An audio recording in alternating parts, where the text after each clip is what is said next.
राज्य में अकाल पड़ गया। लोग भूख के कारण मरने लगे। उस राज्य के राजा ने घोषणा करवा दी कि राज्य के सभी बच्चों को एक एक रोटी दी जाएगी। अगले ही दिन राज्य के सभी बच्चे राजा के महल के पास इकट्ठे हो गए। वहाँ पर कुछ रोटी छोटी थी तो कुछ रोटी बड़ी थी।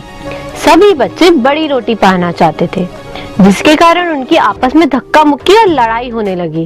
राजा ने देखा कि एक छोटी सी लड़की चुपचाप खड़ी थी। अंत में एक सबसे छोटी रोटी बची। उस लड़की ने उसे खुशी खुशी लिया और घर चली गई। दूसरे दिन भी ऐसा ही हुआ। जब रोटी बांटी जा रही थी तो तब भी उस लड़की को सबसे छोटी रोटी ही मिली। उसने खुशी खुशी रोटी ली और घर चली गई। घर जाकर जब वह रोटी खाने लगी तो उसमें से एक सोने का सिक्का निकला। उस लड़की के परिवार वालों ने कहा, ये सोने का सिक्का उस राजा को वापस दे आओ, ये हमारी अमानत नहीं है। वो लड़की दौड़कर राजा के महल पहुंची और राजा से कहा, मेरी रोटी में से ये सोने का सिक्का निकला है। रोटी बनाते वक्त गलती से आटे में गिर गया होगा, आप इसे वापस रख लीजिए। राजा उस लड़की की ईमानदारी को देखकर बहुत खुश हुआ।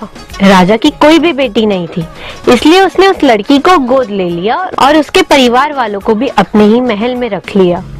इतना ही नहीं, राजा ने कुछ दिनों बाद अपनी सारी की सारी संपत्ति उस लड़की के नाम कर दी।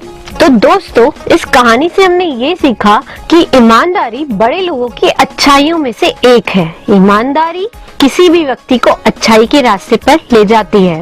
ईमानदारी व्यक्ति का मन शांत और स्थिर रहता है, इसलिए ईमानदारी आपको हमेशा बड़ा बनाए रखेगी।